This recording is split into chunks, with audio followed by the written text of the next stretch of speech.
All right, so now we are going to look at XL4, finding the value of C so that we can make this a perfect square trinomial. What that means is that you can write it so that you will have plus or minus some number squared. We'll be able to factor it into that form there. Well, how can I do this? What I can do is actually, if we look at this, if I want that number here,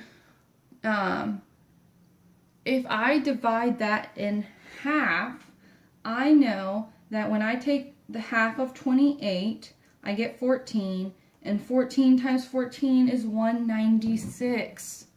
So if I write a 196 here, then I will be able to factor that into x plus 14 squared.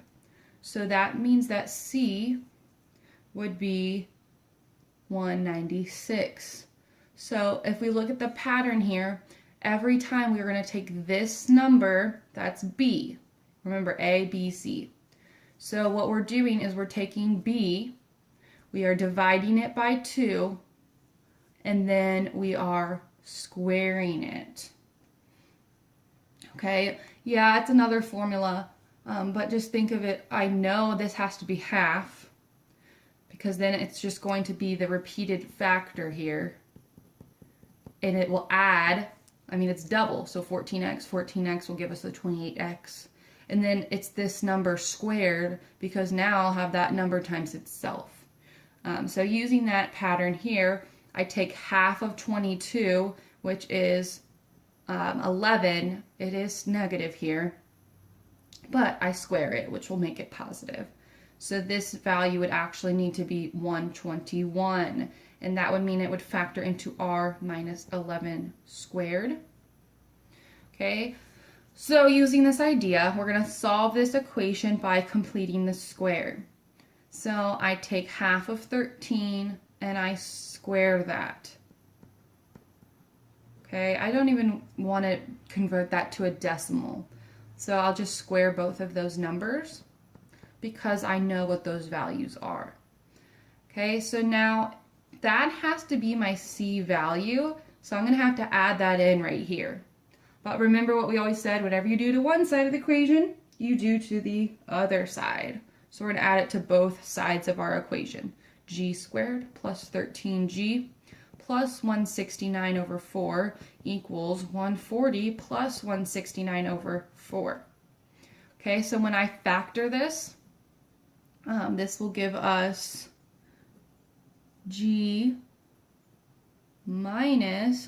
plus 13 over 2 squared equals, and now I need to add those together. So if I do 169 divided by 4, and I add 140, that's going to give me, well, I know that'd be 182 and a fourth. And if I wanted to write that as an improper fraction, I could do that. That's fine, because I could do 182 times 4 plus the 1, and I'll have 729 divided by 4. Okay, so now I need to solve this. If I want g, I need to first get rid of my square. So we know if I square root both sides, that I will be able to get my answer. We are very lucky because this is actually a perfect square. 27 times 27 is 729. So if I take the square root of that, I get 27, and then square root of 4 we know is 2. So that cancels, so I have g plus 13 halves equals, now I took the square root, so I have a positive number, let me write this in black, positive number or a negative, so 27 halves or negative 27 halves. I have to solve both. Okay, so in either case, I'm going to subtract the 13 halves from both sides, and then I will get my final answers. So 27 minus 13 will be 14 divided by 2, which is 7. There's my first answer right here. Here, 27, it's already negative. I'm adding another negative value, so it's going to be more negative, and it's going to be negative 40 divided by 2, and that gives us the other answer, negative 20. So there's a lot of steps involved here.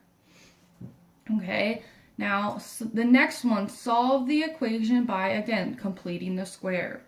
So I look at this, negative 12 divided by 2 squared, half of that. So that is negative 6. Negative 6 squared is 36. So I know this equals 36. That needs to be my C value. Again, whatever I do to one side, I'm going to add to the other side. So I will have a squared minus 12a plus 36. I'm going to write this in a different color because we're going to want to get rid of that. 36 plus 0. Okay, so I'm going to complete the square here, which I did. I don't want the 64 on this side of the equation, so we're going to move it over to this side. Okay, so that will give us 100 here. Now I can use the formula. Well, if I factor that, it'll just become a minus 6 squared. This one is a wonderful problem because it's easy. We know square root of 100 is 10. 10 or negative 10. Okay, so then we have a minus 6 equals positive 10. A minus 6 equals negative 10. Add 6, we get 16. Here we get negative 4. There's our answers. Okay, here we go. Find the vertex of the parabola by completing the square. So we're still going to do the same thing. I'll just show you how it's going to be a little bit different. Okay, so 4 divided by 2 squared. I have 2 squared, which is 4. So I need to actually add a 4 here. Okay, so again, if I add a 4 here, I'm going to have to add a 4 over on this side. Okay, another thing, because I know I'm just going to want it to be y equals.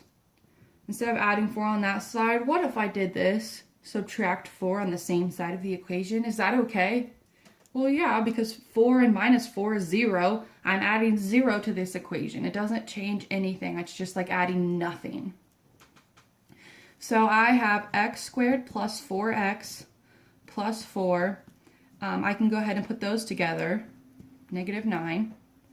Okay, so now this part here I can write as x plus 2 squared minus 9. This is wonderful. It is vertex form. Okay, this is using completing the square. Remember before I also showed you a way that you could do this by just using the negative b over 2a formula. Negative 4 over 2 times 1, so that's negative 2. And we do the opposite here. Okay, plug in negative 2, we evaluate it, we get negative 9. Carry down our a value, it's 1, so I don't have, make that not a negative, that's an equal sign. There's nothing here because it's 1. So you can actually do either way.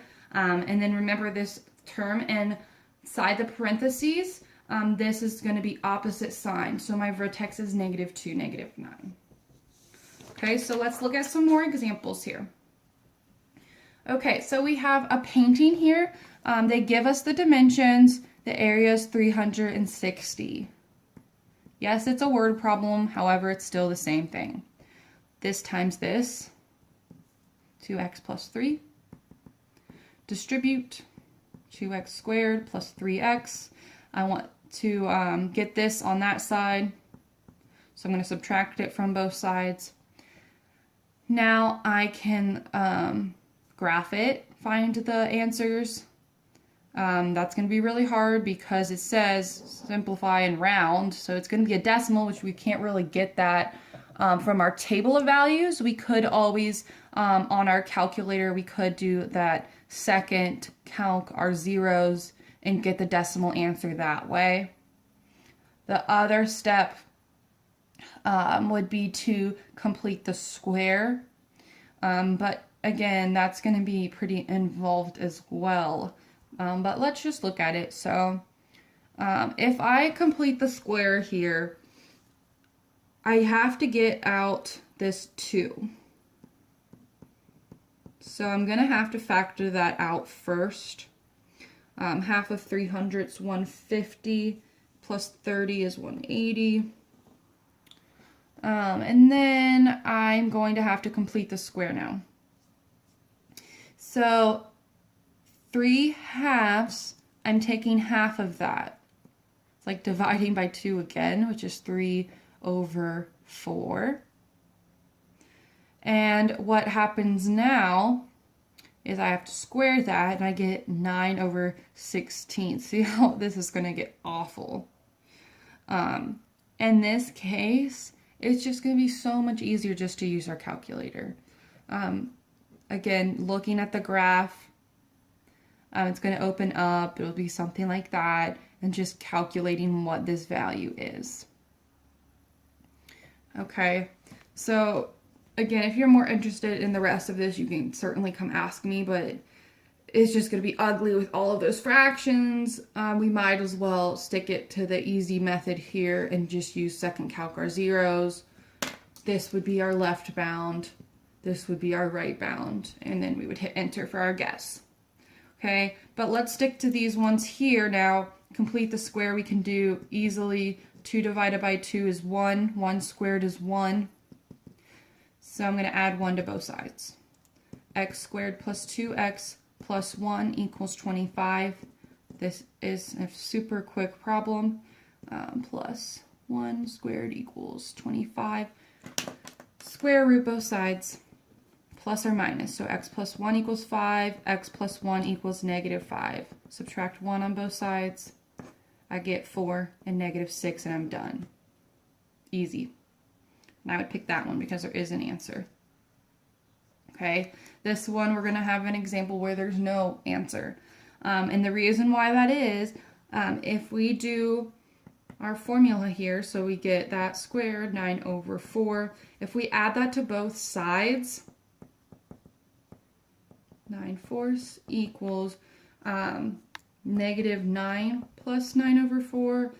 I'm still going to have a negative value over here. Because 9/4 isn't enough to make that not negative, it's still going to be negative.